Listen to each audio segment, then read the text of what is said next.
That's fine with me. Yeah. Acting like I don't know, what was the guy's name? Did the actor studio, James Lipton? Oh yeah, yeah. You know what? I could never get through 5 minutes of that shit. Yeah. Well, I mean, I feel like I feel like I have more interesting guests, but I feel like a lot of what I've been doing is, I don't know. I feel like at a certain point I become like James Lipton. I'm like, oh wow, like, tell us more. Yeah, well, I know from me being on the podcast and stuff like that, it's kind of easy to fall into that kind of like secondary role where you're just kind of facilitating somebody else's conversation. But then Yeah. all of a sudden you realize you're doing it and you're like, wait a minute, I'm a fully fucking autonomous human being over here. Well, the most bizarre thing of all is like when I'm talking to people and I'm trying to like, because the whole point is like human interest. And it's kind of like trying to get like oral histories and stuff. Mhm. Is when I'm talking to people when I was in the same room as them and like pretending like I wasn't there, like so Right. they can tell their story. It's just that's the weirdest shit of all. Just be Yeah, like, it's oh, weird. Well, I just started getting this thing where I feel like I'm outside of myself looking at myself. I get this kind of like third person perspective. And I'm like, what the fuck? This is just the weirdest yeah. like self presentation I've ever had to do. I don't know. You just kind of position yourself in relation to like who's listening and then how, it's a mess. Right, and you already said that you don't like to watch that James Lipton shit, so then like you have an out of body experience in your James Lipton. Yeah. Your Yeah. spirit floats out and it sees yourself just like conform. Yeah. I'm just feeling like a fraud in full 360 degrees, All right. Well, we're live, so I mean, like, so let's everyone. This is Tim Malone. He's a professor at Antioch University. So I don't. I'm not going to talk to you in interview voice. I'm already am. I can feel it. But but we did have someone on who went to Antioch, and they were really happy about Antioch. So could you tell us about? I mean, can you talk about Antioch a little bit? Just like why it's different? Yeah, well, in particular, the program that I teach in is called the Bridge program. And it's a free college program for basically people that can't afford to go to college in another way. And the idea behind the program was that basically the high cost of college education functions to exclude all kinds of people from getting access, which then delimits their capacity to, build the life you want to build or to lead the life you want to live. We kind of know that with all the kind of like rationalization of kind of like the economic sphere, you got to have more and more degrees to just do stuff that 10, 20, 30 years ago didn't even require a degree, let alone if you want to be an attorney, you want to be a doctor, you want to be a teacher, you want to be, kind of whatever you want to be. The system's so rationalized it very often you need this certificate. And the idea if only people with so much money can go to college, then what you're basically doing is denying a whole bunch of people access to the life they want to live. So when the Bridge program was funded, because Antioch's a private university and it's expensive, but the idea was that we've kind of got to like kick open the doors and get a student body within Antioch that looks more like the city of Los Angeles, because if there's only people with money, then you get, what it starts to look like. It starts to get heavily white. It starts to come from, upper class families and all that other stuff, which isn't the point of Antioch University. Antioch University bases itself on a social justice mission.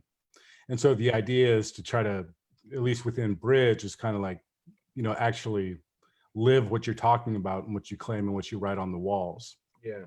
So what is that kind of, I'm sorry. Yeah. So what the Bridge program is basically, and the cool thing about Bridge is you don't even have to have graduated high school. You don't need any money. Like all you basically need to do is be able to read a newspaper, not be rich, and have a desire to go to college. So, and what we do is every year we get, however many applications we get. And then what we try to do is we try to accommodate as many of those students as we can. Usually classes are about 25 to 35. At one point, we were operating 4 sites of 30 classes each. We had a location in Boyle Heights. We had a location in Long Beach, Norwalk, and Culver City. But, fundraising is a bitch, man. There's no money out there for education. So now we're down to 1 site, which is just kind of the flagship site, which you've been to, Matt, a couple of times in Culver City.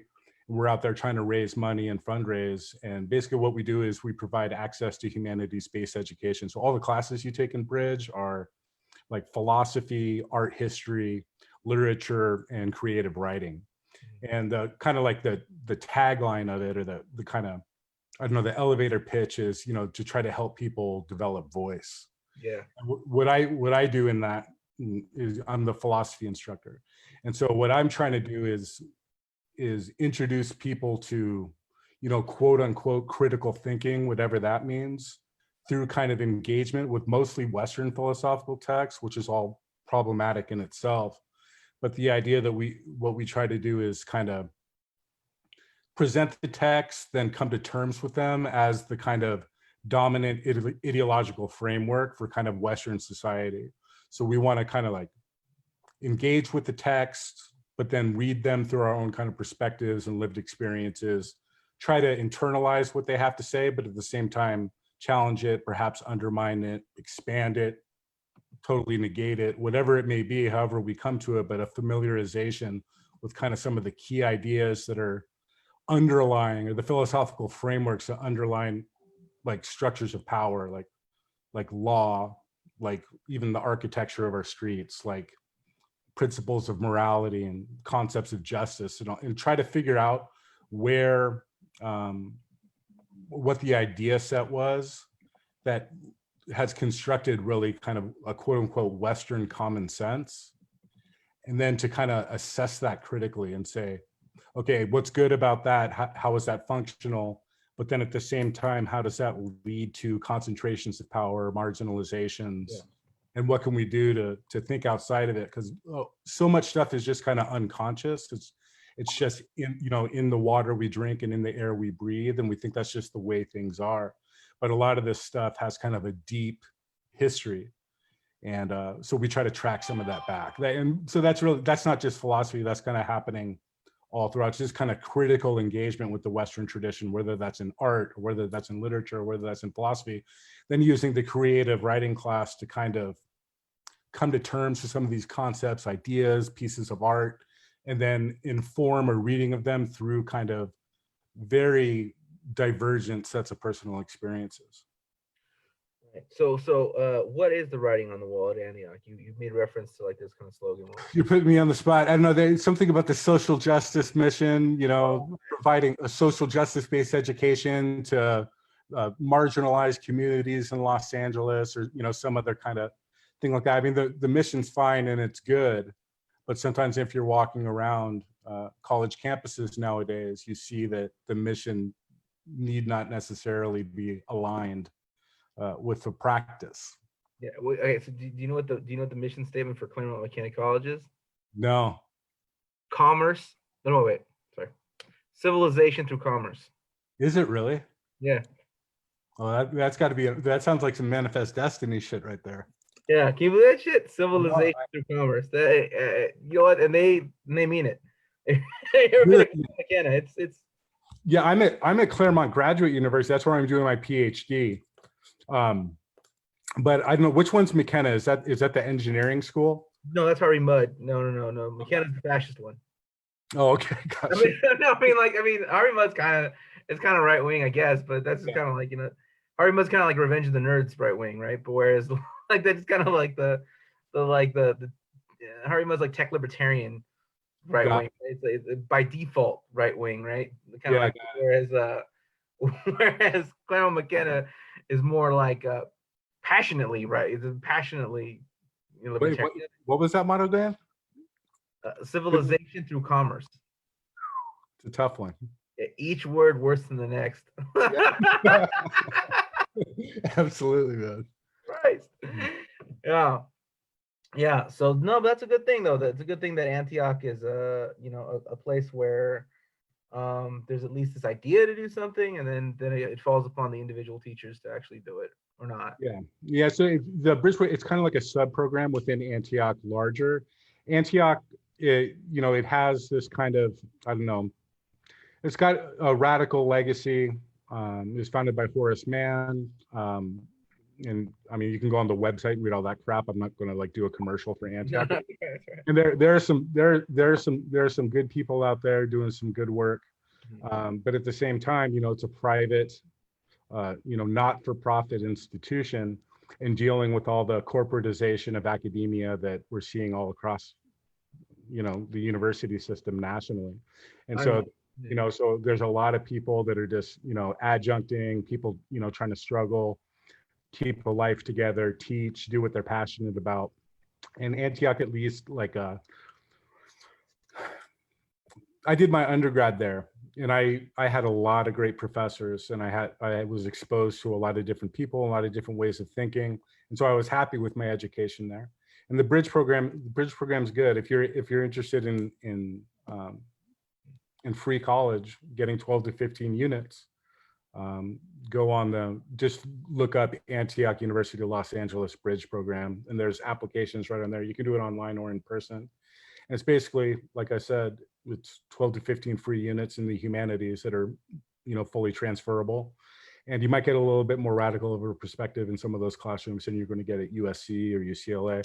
You're still going to get exposed to a lot of the quote unquote canon, but you're going to be hitting it from a critical perspective. what are you studying over at CGU? Cultural studies, in my dissertation right now. What's the I'm dissertation about? prison system. Are you for or against him? we'll say I'm firmly on the against side. Okay, yeah. But yeah, so I'm kind of I'm using what's called this lens of thinking, called biopolitics, and I'm using psychoanalysis. I'm trying to understand a little bit more deeply about how the prison constitutes U.S. social formation more generally, what it does for white supremacist subjects in civil society, kind of the role that it plays in grounding white supremacist notions of the self, and also looking at materially and looking at kind of the neoliberal revolution and the ramping up of carcerality in the 70s that corresponded with it. And what I'm really trying to do is develop a framework in which we could read the prison through a kind of proto-genocidal lens. There's a lot of talk about the prison as being kind of a warehousing system. Yeah. But I'm formally incarcerated myself. I spent 8 years inside various prisons in the state.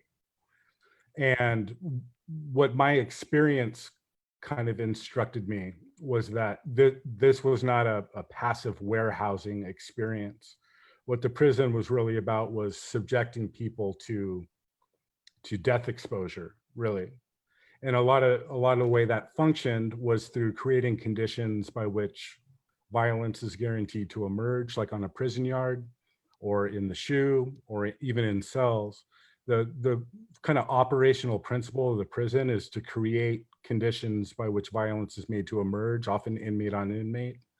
And the state kind of washes its hands and disavows itself of the responsibility for creating those conditions, then constructs inmates as a savage type, which then justifies their attack, their killing, their abandonment to death, or their reuptake or permanent inscription within the carceral system. Yeah. And so what I'm trying to understand is, since the kind of neoliberal revolution, the role the prison has played in really disappearing those made economically redundant or superfluous under kind of neoliberalized capital, which of course is an always already racialized population, or a population with special needs like mental health concerns, but primarily it's an engine for disappearing Black and brown people and not warehousing them, but exposing them to death through what I'm calling thanatopolitical machines, which are basically machines of exposure to death through time. Yeah. On what do you call it, on Sunday, that's what the day's called. Yeah. There's these chunks of things. There are things I must do within these time blocks. Those time blocks are called days. Right. It's kind of like my mind. Everything's blending into one another. On Sunday, I will be. I'm interviewing Danny Murillo. Oh, cool. Yeah. That's So, exciting. That's exciting. Yeah, we're going to talk about a lot of the stuff that you're talking about now. Talking And about all the personality shit. yeah, and then I also interviewed what's his fucking name? Joey Villarreal. Mm-hmm. Do you know Joey? Do you know his work? So Joey Villarreal, he works up in he does a lot of work. He's more like grassroots, so he's not really in the academy. But Yeah. he wrote this book on Chicano nationalism, Hmm. Chicano, like the Chicano national liberation, Yeah. uh, while in prison, while in Yeah. the and so he wrote that, and he also like had a sketchbook and like they did that's full of his prison art. Uh, Right. and so like he produced two books while there, and they're both really good. I mean, they're both pretty stunning. I mean, like I don't know why I sound surprised. I mean, like shit. Yeah. If you get fucking time to think, you got fucking time to write.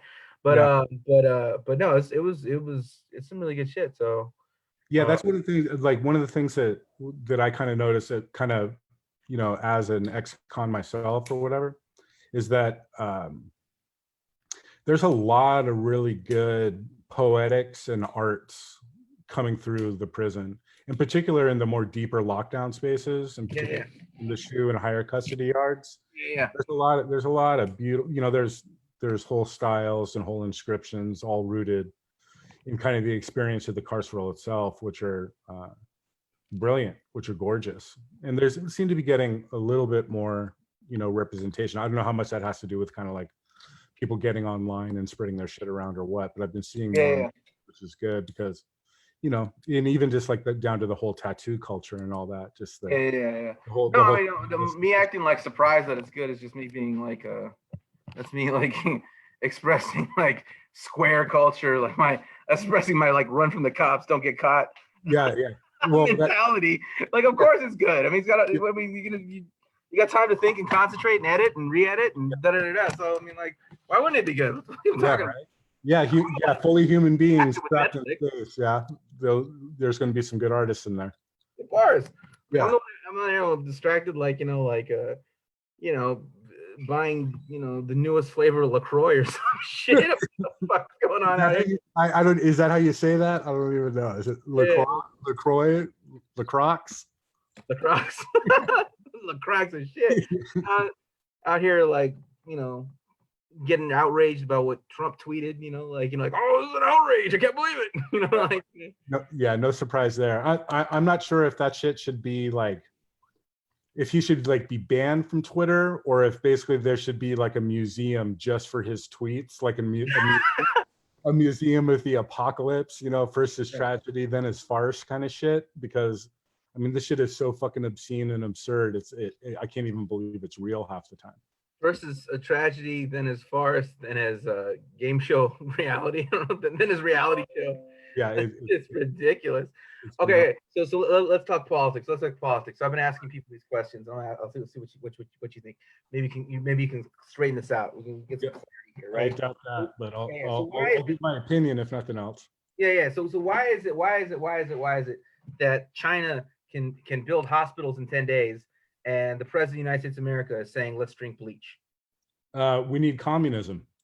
All right. Ding. All right. So why is it that Cuba can have in the middle of a global health pandemic send doctors around the world, and in the United States of America the president is saying let's drink bleach? Same answer. Okay. All right. Why is it that a market system cannot provide the goods and necessities during a health pandemic? Well, because I think basically because a market system during a health pandemic is going to filter upwards to those who can afford it, all the necessities that are required to survive a pandemic. That's what markets are for, is allocating resources, quote unquote, efficiently, which means into the proper hands, the lives of those who are supposed to be administered. And in the United States, white supremacist capitalist society, that means rich white people. I mean, straight up. Oh, those are good answers, man. Those are good answers. I think we solved. This is like organized Mad Max shit. Despite all the facade of kind of liberalism and all that shit on the TV, this is basically like that dude in Mad Max that had the motorcycle and the Jason mask rolling around, just trying to grab the fucking gasoline and the gas, grab the fucking what are they, N95 masks, all for themselves and give them to their motorcycle gang. Yeah. So here's another question. Why did Jeff Bezos put up a GoFundMe for his workers? I mean, that right there, that I think was basically him just stunting on everybody, like fuck you people. Yeah, I think that was basically just him just being like, all right, I can do whatever the fuck I want and nobody's gonna do shit about it. But he's right. I know. And he can. All right. Why did Elon Musk launch a car into space? Like, that's a personal favorite of mine, the fact that that shit happened. I don't know. I don't know where these people fucking come from. I don't know how the fuck they're able to do this shit. I just don't understand why there's not guillotines in the street, to tell you the truth. But why did he launch a car into space? Because he fucking could. Fucking chicken crossing the road. What the fuck else you gonna do? You got. But I just wish it was like through a trebuchet or like one of those old school fucking catapults instead of like a rocket. Just the most powerful trebuchet in the world, and just fucking slingshot that shit. I don't know, man. Oh man, so you're kind of a bit of a cultural critic as well. So why did you find the nobody liked it, but why did you particularly find Game of Thrones terrifying? I mean, that's a big question. I mean, well, first of all, I just hated the fucking show, and me and my friends organized a podcast. The whole basis of the podcast was just so we could shit on Game of Thrones every week and how fucking terrible it was. There was one episode. Did you watch Game of Thrones? I watched season 1, and then I think once the dragon woman started becoming like this grand hero, I stopped watching because I was like, this is bullshit. Like I liked it when it was like, I liked it when it was a Game of Thrones, when it was like a palace intrigue and everyone was fucked up and there was no good, and everyone was, and there was the little family that was the victims because they were honorable. But I could ignore that. But when you like hit me over and over and over again, somebody's on the side, and I got tuned out. Right, gotcha. Yeah, well, so there was this one character named Hodor. Do you remember him? He worked for the Stark family. He was like their servant. He was like their serf or their yeah, and all he could say was Hodor, Hodor, Hodor. Yeah, that was that's bad. He had some mental incapacitation, and comes to find out, we learned that it's from an injury. He has some brain trauma. But so point being, he's the servant to this aristocratic family. Yeah. And they run this whole narrative, you build up all this emotional attachment to Hodor, and he comes to his heroic moment. Like, I guess it was season 3 or season 4. And what he does is, I believe it's the Stark family is under attack, and they're running through like a mine or a pit, at the end there's a door. And so what he does is he holds the door open and sacrifices himself so all the aristocrats can get out. Mm-hmm. And then once they get out, the whole kind of mine collapses on him and he dies. So this servant gives his life for this aristocratic family. Turns out the reason his name was Hodor and some fucking Fantasyland bullshit, his mental trauma, he had gone back in time and knew that his only role in life was to hold the door open and give his life so that the aristocrats could escape. So he would saying, hold the door, hold the door, hold the door, from the time he was a fucking child. Hold the door, hold the door, hold the door. And eventually became hold door, hold door, hold door. It became Hodor, which was basically hold the door for the rich people so they can escape, and I'm supposed to give my life for this. Wow. And that was supposed to be some big kind of like emotional, cathartic moment that everybody loved and cried for. And the whole time I'm watching it, I'm just thinking, this is the most regressive, reactionary message I think I've ever seen in popular television, which is basically the people that work for you are only there to facilitate your escape to, as you guys destroy and loot and rob the planet, which reminds me once again of Elon Musk wanting to blast off to Mars. We're all Hodor for Elon Musk. We're going to keep working and keep holding the door open so that motherfucker can escape to New Zealand compounds and then off to another planet after they destroy the whole planet. Yeah. And I mean, so it was just like that. I mean, the show was just rife with stuff like that.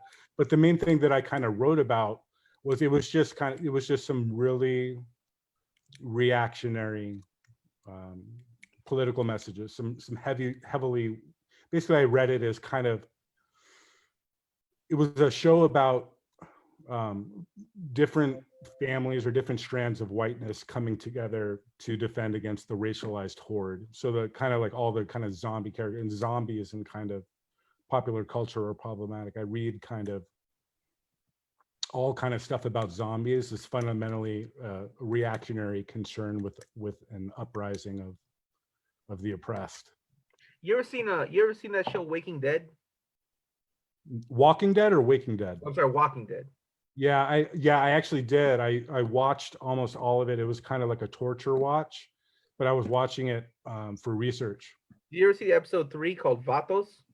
I must have seen it. I saw every episode up through 8. So season 1, I think it's episode 3. I think it's season 1, episode 3. The gang or the folks, they stumble upon this compound of people, Yeah. right? This compound of Vatos, and the Vatos live there in their Vato kingdom, and they're just kind of like at odds with the Vatos, and like the Vatos take one of them hostage. They gotta negotiate, and all these things go out. But then it turns out the Vatos have hearts of gold because they're actually taking care of all these elderly people, and they're living, they're spending most of their time living in a Vato paradise, right? Right. But then they learn to love and respect the Vatos, and they say like, Vatos, we respect, but we must keep going, right? Yeah. So this fucking traveling band of like 5-8 people, or whatever, leave, fucking the Vato station, keep going. So it's like these motherfuckers would rather like wander a wilderness full of zombies than live under Vato rule. Right. Yeah. Like live amongst the Vatos and abide by the Vato code. Can't do that. No, I know. It's not like there's like, because there was like Vatos and then there was like 100 old people, whatever. So it's not like the Vatos didn't develop an infrastructure that could take on 5 more people. I mean, it was, they had a whole like mini society that could, accommodate a couple more people. And right. then you put those people to work, and those people could also help take care of the elderly, and also like teach the kids, and also, and they could integrate them into their into the Vato community. Into the Vato community, into this Vatopia, the Vatopia, right? They simply could not accept. Yeah, well, you know what? If you watch just the like first 20, it's outrageous. It's out. Well, that whole show is about white supremacy. I mean, if you watch, like, that dude, I think his name's Daryl on the show. He was like the hunk with like the hair in his face and the crossbow. Like that dude's rolling around on a motorcycle with like SS lightning bolts on it. Yeah. Right. So you got him. You got his brother Merle, who is just a straight up explicit racist. Yeah. Just that was his character on the show. And then you had Rick Grimes, who's the sheriff. So basically you had kind of like, and then you had an assortment, you had your tokens, your people of color. But this was basically a show about how does white supremacy reconstitute itself if all the kind of barriers and ethno-racial enclosures in the United States collapse. So for instance, if the prison collapse, remember how obsessed that show is with the prison? They want to storm a prison. They want to take over a prison. They want to live in a prison. By episode 8, they finally establish community. They build a fence around it. The first thing they do is build a fucking jail. And Rick Grimes says, a jail is the beginning of civilization, quote. Oh, shit. The whole show is just about insides and outsides. Claremont McKenna taught me that commerce is the road to civilization. Hey, so we got... Yeah, but then all you got to do is privatize your jails, and we can link them up. we got glory. That's when you have a what do you call that? That's a high point of civilization. That's the apparently it is a golden age. So hey, so we got some questions from the audience. Kimmy Sujuka says, "Thank you. It helps to hear about prisons. What I suspected to be true, so finally articulated. So it's a compliment." And then it's followed by a question. What do you want to see to evolve from the current socio-political situation? Well, it's a broad question, but one of the problems that I'm trying to think through and come to terms with is the reality that as long as kind of the neoliberal structuration of the economy is functional or happening, then what is happening is you're economically producing superfluous populations or or bodyful labors that are no longer needed to produce things within a capitalist system. So human beings are literally made economically productive, unproductive. And capitalism can't read economic non-productivity as fully human. And so under neoliberalism, what happens is something needs to be done with those folks. And so what happens is under neoliberalism, the carceral system is rolled out to manage the deleterious effects that kind of cascade through the social order, most disastrously impacting Black and brown people on the bottom of it. And then you just send out police, you send out, you know, the carceral system to sweep people up and disappear, walking and talking contradictions to neoliberal capitalism. And they disappear them in the prison. The problem with that logic is that once you start accumulating millions of people in your prison systems, they grow to the point of bursting. And then so what you need to do is you either need to start killing those people or you need to let them out of prison. And if you let them out, they're right back to where they were, walking and talking neoliberal contradictions within abandoned territories, you know, economically abandoned space. And so what happens is you get this kind of cycling in and out, doing life on the installment plan within a very dangerous prison system, which functions as a pruning or actually killing people. And so until, to bring it all back around, what that basically means is until we come up either with a kind of socialized economic system or a radical investment in a welfare state to guarantee full employment, to put people back at work and start investing in communities on a grand scale, which would functionally be a band-aid on a broken system. What's really needed to abolish mass incarceration is you need to abolish neoliberal capitalism. And I know that's asking a lot, and there's all kinds of stuff you can do to remediate people's pain and suffering in the meantime.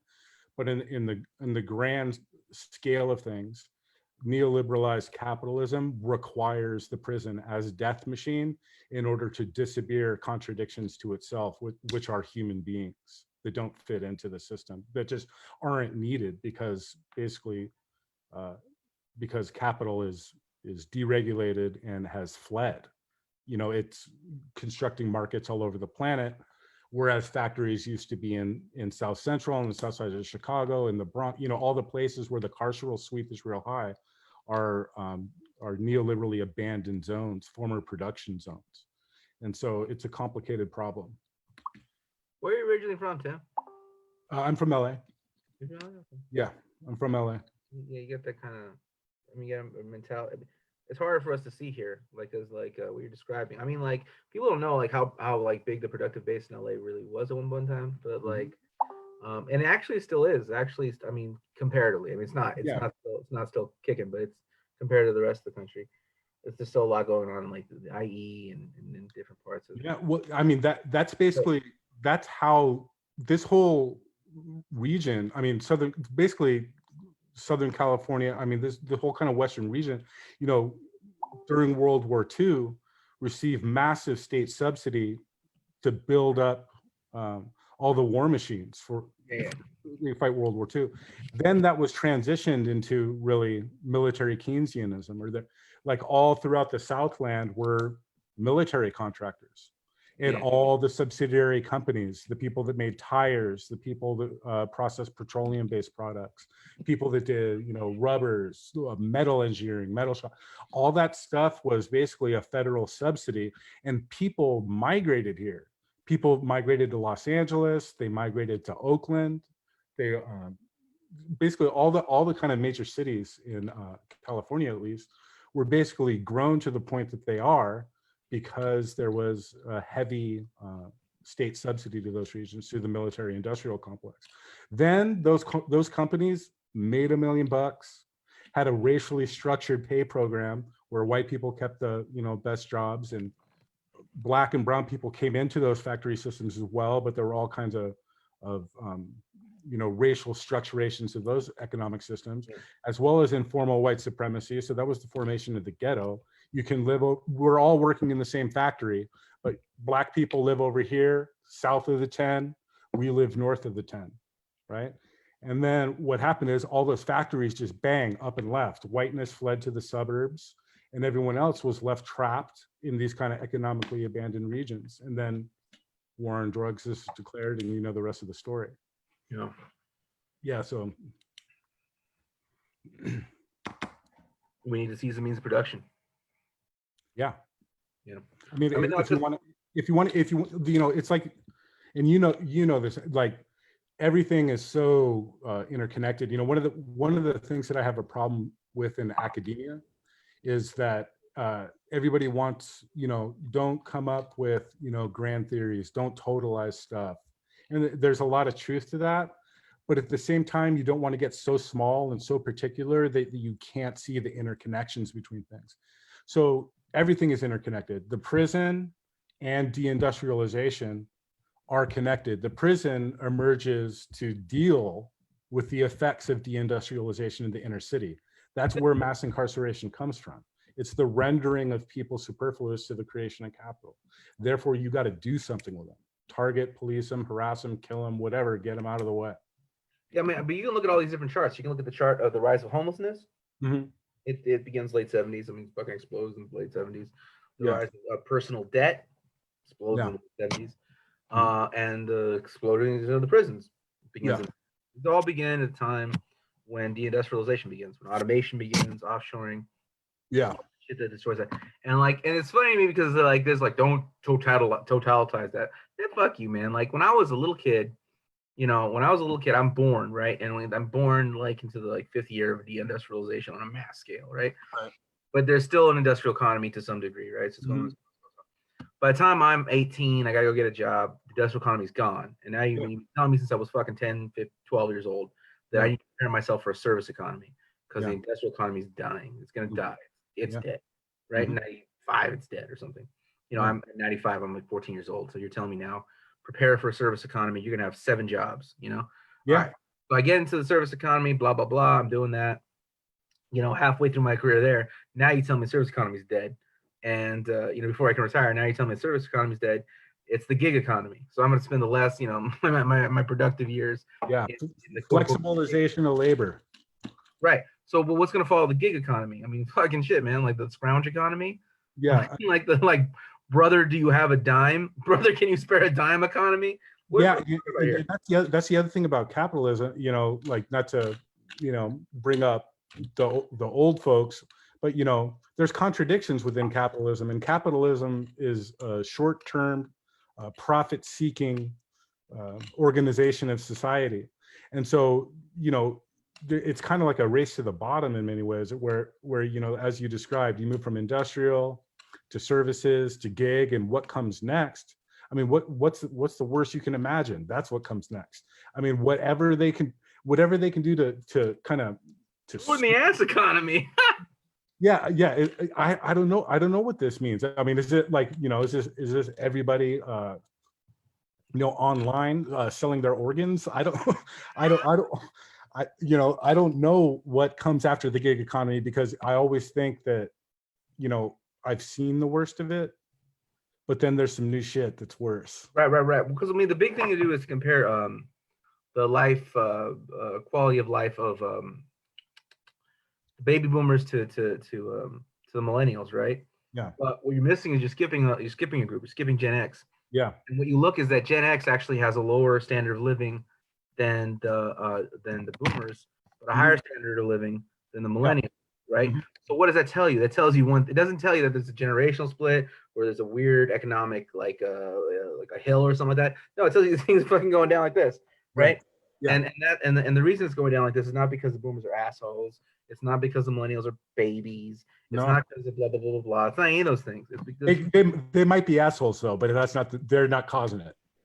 I mean, okay, yeah, they might be assholes, but let me tell you something. I don't know who the fuck these millennial people think they are, and I guess I'm one of them, right? But Melania Trump is my age. Yeah. Fucking, what's his name? Skrelly is 2 years younger than me. Yeah. You know what I mean? Like, get the fuck out of here. Yeah, like, no, seriously. Like, I do not speak in defense of the boomers. I speak in condemnation of everyone. Like, you can't tell me that, you know, the millennials got a good attitude. I mean, what's that? The Gen Z, right? So who's that? Kendall Jenner, or one of the Jenner kids, the one that like had a GoFundMe to become a billionaire, right? Yeah. And then they all did, And so like you cannot tell me Right. that any generation that any generation born in the United States of America is Right. worth a damn collectively. Yeah, well, yeah. Individual level, sure. There's no guaranteed class or racial consciousness just being born between a certain set of years. I'll tell you that. Being born in the U.S., I don't care who you are. Being born in the U.S. is gonna fuck you up, and it's gonna put some fucking blood in your hand, dirt underneath your fingernails. And I like to me, I mean, like, yeah, there's a lot of racism in the country. Yeah, you can look at it as like, and where does racism come from? It comes from a colonial relationship. It comes from war. It comes from fucking conquest. It comes from murder. It comes from bloodshed, and it comes from the ordering of peoples, right? But even even then, you can join the U.S. military. You can go around shooting people. Like, let's say like where I'm from. I'm from the east side of Los Angeles. Right? I was born out there, right? But then you like move around the San Gabriel Valley. Now, listen, the Chicano moratorium was a great heroic thing that protested the Vietnam War and protested the amount of people dying in the Vietnam War of Mexico, and that was a beautiful historic moment. But you drive around the San Gabriel Valley, because the reason why we're protesting was because we were dying. We were dying in numbers higher than anyone else, given our population. It was ridiculous. 5% of the population, 20% of the dead. Oh shit. Okay. Scandal, right? So that's why we're protesting, because of that. And that's noble. That's great. But the truth is, we lost so many people in that war. And what ends up happening? What does that do to people's minds? You drive around anywhere in the San Gabriel Valley where there's a predominantly Mexican population, and you'll find POW MIA flags.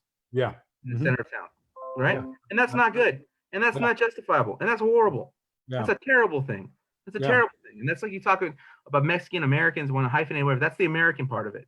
You know what I'm saying? And then like, and none of us, and no group of people in this country collectively escape that. No, I don't think so. Individual, sure, but like, I mean, fuck out of here. Yeah. And no generation either. So that's why I'm saying I don't speak in defense of anybody. Right. But in condemnation. Yeah. I mean, you're right though. This stuff isn't just, it's not in your blood, right? I mean, there's dedicated, moneyed, powerful forces working towards constructing, you know, what Gramsci called hegemony around particular common sense around the world, which is rooted in militarism, which is rooted in individualism, which is rooted in capitalism. And that stuff, like, you know, you just think that's just how you think, but that stuff's been ingrained, and it's intentional, and it's all around us all the time. And it takes some effort and it takes some work to be able to think outside of that. But the first thing you need to know is that you should even think out of it. A lot of people don't even know that it's something to even think about. Yeah. You know? And so, you know, I don't know. We could go on for fucking hours, but you know, that's why, like, you know, I'm getting my PhD in cultural studies as opposed to philosophy. What cultural studies emerged after kind of the failures of the Soviet Union, and it's basically asking the question about, like, okay, so why isn't the working class supporting a revolution? You know, what about the ideas that are in people's head? What about culture? What about not just the economy, but what about what people are learning in schools, what they're learning on television? You know, that's the culture part of cultural studies. It's trying to look at the cultural influence or a cultural politics, not the idea that just because of who you are, you have the right political position. Even if you're born, you know, into a working class family and in a fucking oppressed factory, you'll see people fighting for their rights to be exploited all over the fucking place and going to war on its behalf. How does that happen? That's a cultural intervention. And so it needs to be intervened against. Yeah, absolutely. Yeah. I mean, absolutely. It's Jesus. But you know, but that's why you fight, and that's why you try to educate, and that's why you try to grow the numbers of people. Where, I mean, but honestly, like when I think about this place, when I think about this country, I don't know, man. I really think that it's going to take like a lot of people to really change things, like really dedicated people, like a lot of them, right? But it's not going to take anywhere near 60 million. 60? No. Yeah. It'll take like 2. Yeah. If you got 2 million organized people, yeah, you could win the day. Do you ever hear about who was that? There was You know what I'm somebody saying? that Like, I'm talking about winning elections, right? Like the idea of you can win over 60 million people. No, there's 60 million people that are going to vote for Republicans. There's 60 million people that are going to vote for Democrats, right. and there's like 5 million that will do either way. They'll swing one way or the other, Yeah. and those people are going to decide who's going to win, right? So like, you know, like. Yeah, it's not as big of a block as you would think you would need in order to kind of swing things. Right, and in fact, but those 120 million people probably should not be involved in it at all. They stay home. And no, I really think that most people are going to be dragged, kicking and screaming into a better world. You Right. know, because like I mean, you say the hegemony, this, now you got to work your way out of it. I had to work my way out of my education that I got as a kid, and work your way out of the whatever. The number of people who are going to work their way out is not as large as the number of people who won't. Oh yeah, no, I agree with you there. Yeah. Goddamn time trying to make your uncle just a little bit less racist. Right. No, that's a failed politics. You can go ahead and forget that. Yeah. Leave the uncles out of this. They're lost cause. Yeah. Uncles are going to uncle. You know what I mean? Yeah. But so I feel like that's what people think are politics these days. Yeah. To make like the general public a little less shitty on any number of questions. Yeah. Well, I mean, but that's a reformist capitalist politics anyway. That's totally divorced from the public sphere. That's bringing everything into the individual level. Little arguments that you have now.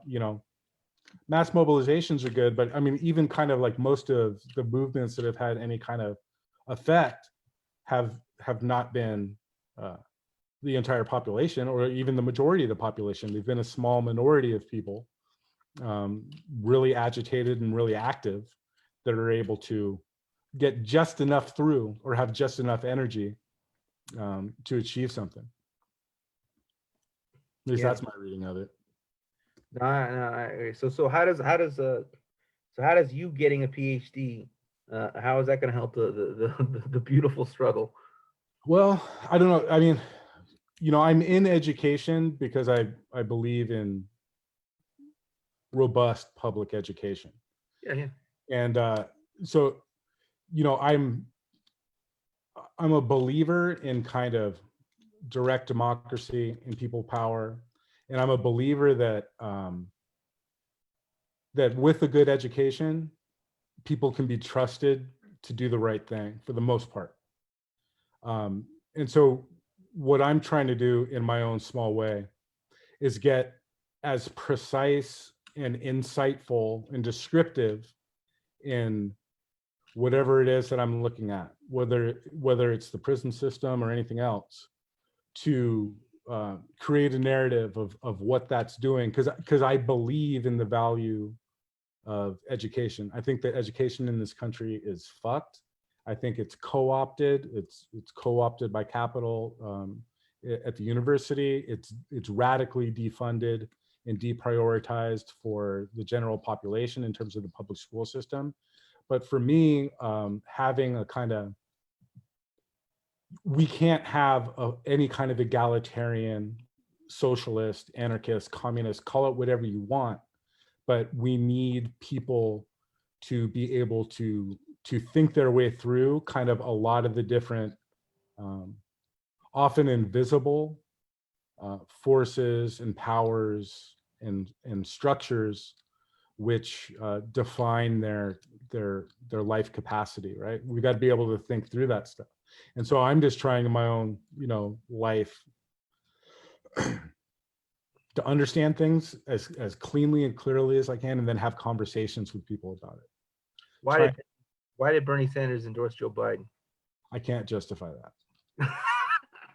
I have no fucking, I mean, I do know why. I mean, he has a history of folding like a lawn chair right at this moment. This is not anything new. But like Bernie was never like an ideal candidate. Like I saw some meme somewhere. It's basically like Bernie was like, you want us to compromise around Biden. Bernie was the compromise. He created a little bit of space where the people could mobilize, and then hopefully break through that umbrella and expand it outwards and make it larger. He wasn't the kind of like end goal. And I think because he was that compromise kind of candidate, his politics were never, he's basically a New Deal Democrat. He's not a socialist. So here's the thing. If you keep doing this though over and over and over again, doesn't it at some point become like, so the Republican Party serves as like the scary bully stick, and for others it's like, fuck yeah, give me that stick, right? So that's how it functions, right? And then the Democrats within that are like the loyal opposition, right? Yeah, as my friend Jesse says, they're the Washington Generals to Right. the Harlem Globetrotters of the Republican Party. Right. So they're loyal opposition, right? Right. At a certain point, then doesn't Bernie Sanders become the loyal opposition within the loyal opposition? Yeah. If you keep doing it, I mean, at that point, I mean, like, if you keep doing it, then all of a sudden, yeah, you become the loyal opposition within the loyal opposition. Yeah, absolutely. Yeah, and then the structure just perpetuates. It just kind of like evolves and grows so that in order to maintain itself. Yeah, I agree. I also think that there's a real deep investment in being in a position in which we get to yell and scream and complain, and we get a lot of pleasure out of that because we're actually scared to take power. And then you lose, right? So you come and you but then you still get to be you still get to be self-righteous and posture and say, well, that shit ain't my fault. I voted for whoever. And I think there's a real enjoyment in that needs to get interrogated by and you say us on the left. I don't know. That's a real broad tent. I don't even know what the left means anymore in this country. For me, the left is seizing the means of production, but anything less than that isn't really left. So, but using the kind of mainstream definition of left, I think there's a real enjoyment in being able to bitch without ever having to do anything. It's it's an easy politics, but it's a fatal politics. Yeah, and it keeps going and going and going and going. It keeps going and going. And they're preparing like the next generation of it too. Yeah, well, that's the thing. I think. Love it. Yeah, but I mean, this game ends soon. with kind of catastrophic climate change on the horizon, nuclear proliferation. I don't know. Oh, let me ask you something. What do you think the role is in pessimism in politics or the arts? You think there's a role for pessimism? I don't. I think there's a role for urgency. I don't know about pessimism, but there's a role for urgency and honesty and just like and changing your strategies. I mean, like, I'm saying, there's a role for urgency, honesty, and like switching up. Given like, okay, given that's reality, then you do this. Like, I'll tell you what. I mean, like, for me, pessimism, the way we describe pessimism. I mean, the way pessimism is typically defined, unless you got a new definition or something. Mm-hmm. No, because like for me, like if I were pessimistic right now and I was like, oh, I lost like $8,000 in 2 days, and really, in those 2 days, like 2 hours, you know what I'm saying? Like 1 hour, all these shows fell out. The next day, all these other shows fell out, right? Yeah. If I got pessimistic, if I got sad, if I got whatever, then I wouldn't be doing this right now, right? I'm gonna have a product out of this. I'm gonna have something out of this. So I'm like, no, I got sad. I was defeated, and then I came and did this. And there's all these people talking right now, like, we gotta take care of ourselves, take care of ourselves, take care of ourselves. And I really believe that people gotta take care of themselves. And motherfuckers, I will take care of the rest. You take care of yourself. I'll take care of the rest. Right. And like, you know what? Feel better, but don't get bitter. Feel better, but don't get bitter. Because I'm gonna keep working, and I'm gonna keep producing, and I'm gonna keep doing stuff. So that's kind of how I feel. That's really how I feel. I need to keep producing. I need to keep working. I need to keep whatever, because the world isn't changing, and like, I have those. Okay, so I have I have goals, right? The goals that are like social goals, like for all of us, like, that's the season means production stuff. Like, like, how do I make more people politically aware? How do I do this? How do I radicalize more people? How do I get more people to really how to shake the shit out of them, wake them up, and like, we gotta fight, we gotta do this, right?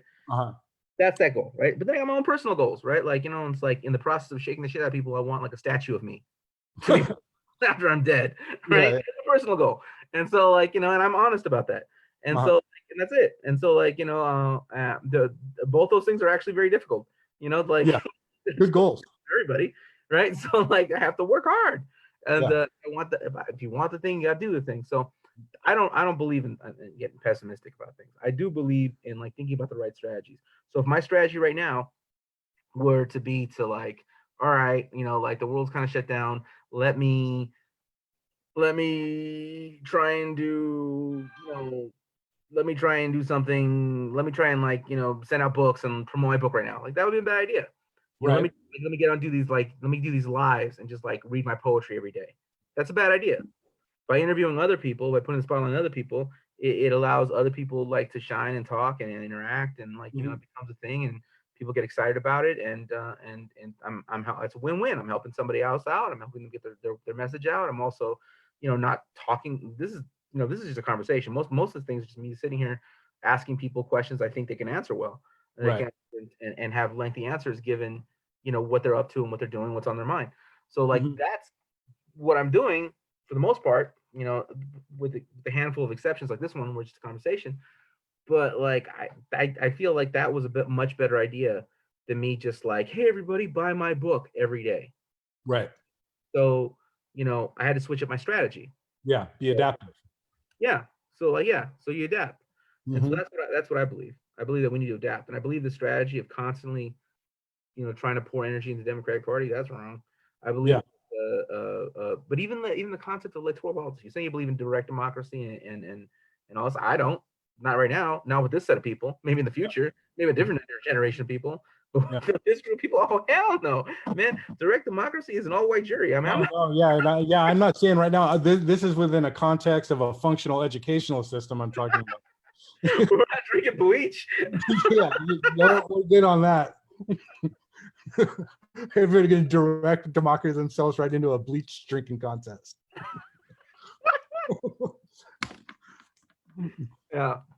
Yeah, I don't know. The only thing, like, I don't know. One of the things that I'm thinking about is um, have we come to terms with how fucked up and how shitty things are? By what I mean by pessimism is uh, actually taking a look at how bad we're losing, how bad we're getting our ass kicked in a whole bunch of fronts, in order to at least internalize that so that we can come up with a proper strategy, so that we can adapt to the reality of the actual direness of the situation that we're in. Because I can't help but think that there's some segment of leftism that is still rooted in fantasy of kind of like, okay, we'll get them next time, reorganize, but without ever learning the lessons of the moment. See, well, I hear what you're saying, but I don't know. I wouldn't call that pessimism. I would Yeah. call that not being delusional, right? Yeah. Yeah. So just as Francis Fukuyama wrote The End of History, Yeah. like you should like when you're done write like The End of Delusion. Yeah. Yeah. Absolutely. Yeah. Call for the end of delusion, Yeah, Fukuyama is in a bit of a contradiction, being that all the kind of like dominant economies now are like some weird uh, communist capitalist hybrid, like the East Asian tigers. So that basically all the kind of like quote unquote victors of this kind of history struggle that he was foreseeing, basically all those countries are run by a bunch of communists. How's that for the victory of capitalism? I mean, they're, I mean, like, yeah, I mean, like, but the thing about it is, like, whether, like, take China, for instance, right? There's all these kinds of, like, market schemes. There's a rich and there's a poor, there's a whatever. Yeah. But there's still a planned economy. And because Yeah. there's a planned economy, they can build a hospital in 10 days.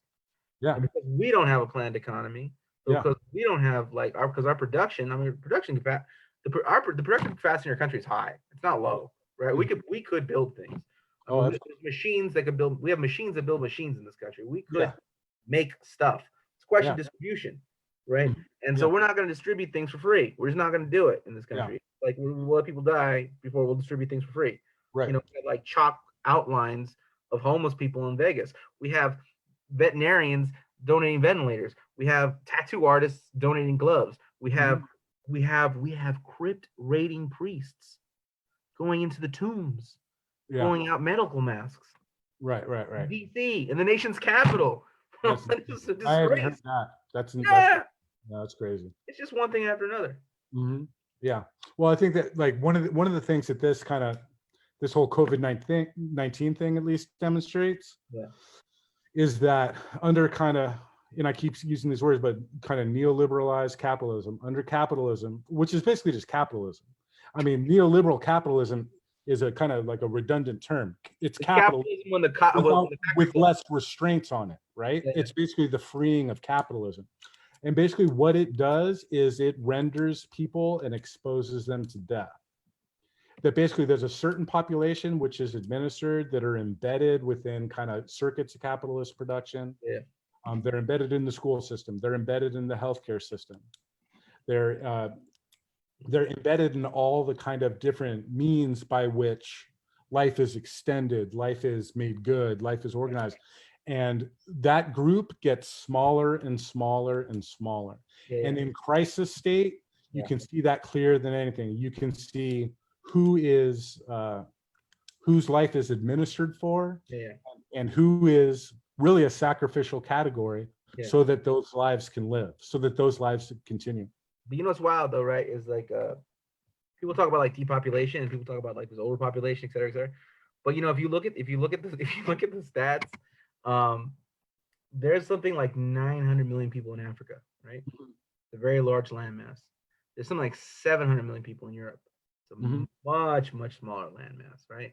Right. I forget what it was. I looked at the stats sometimes. There's something like 4 times more people per square foot in Europe than there is in Africa. And the average, I just looked at 2 random countries I think I picked. The average Briton has 10 times the carbon footprint of the average Ugandan, right? So if you really were to pursue population control and depopulation, the first target should be Europe and not Africa. Well, of course. Scientifically. Scientifically speaking, of course. But you know that sciences have already been racist, and therefore there's going to be no objective science of depopulation. I can guarantee you that. Yeah. You know, but population management, all that stuff has a long history in kind of creating the conditions by which viral spreads and all that affects certain populations. Look at the way that kind of people of color are affected by COVID-19. I mean, that stuff all has to do with whose lives are administered and who's abandoned to death. You know what I mean? Yeah, light bulb just went over my head. It's the population control economy. That's what follows the gig economy. Yeah, well, but that's what the prison is too. What you have is you've got a series of mechanisms that abandon people to death. So you've got in times of crisis, like a viral outbreak, you see particular populations abandoned to death. Know who those populations are also exposed to is the police and the prison system. And that is also an abandonment to death. It's a whole kind of network or series of nested machines that what the process is to throw people in a thresher, whether it's viral outbreak, whether it's Hurricane and Katrina, whether it's violence in the carceral system. You know, times of normalcy, the carceral system does the work. Times of crisis, the death machine ramps up and starts just annihilating people.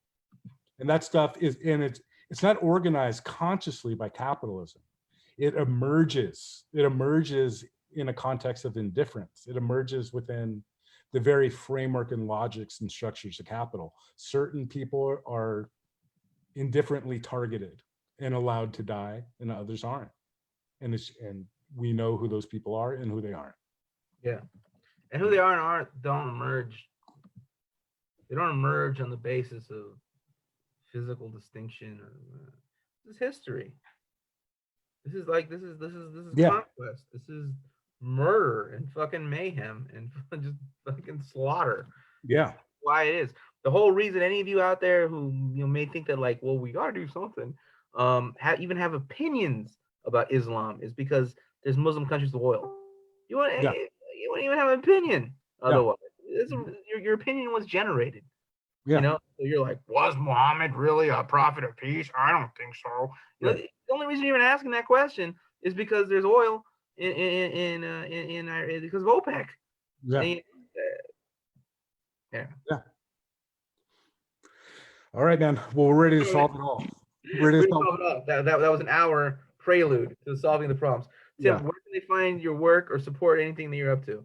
Well, some of my written stuff, I've got some stuff up at Truth Out. I'm on a podcast. It's called Shoot the Dancing Bear. If you want to follow us, we're on iTunes and all. Just Google "Shoot the Dancing Bear" podcast on all the regular hosts. We can put the links down below on the thread where they Yeah, have it. and also I've got Facebook. My name's Tim Malone. Instagram, Twitter, and there's Shoot the Dancing Bear pages for all that stuff.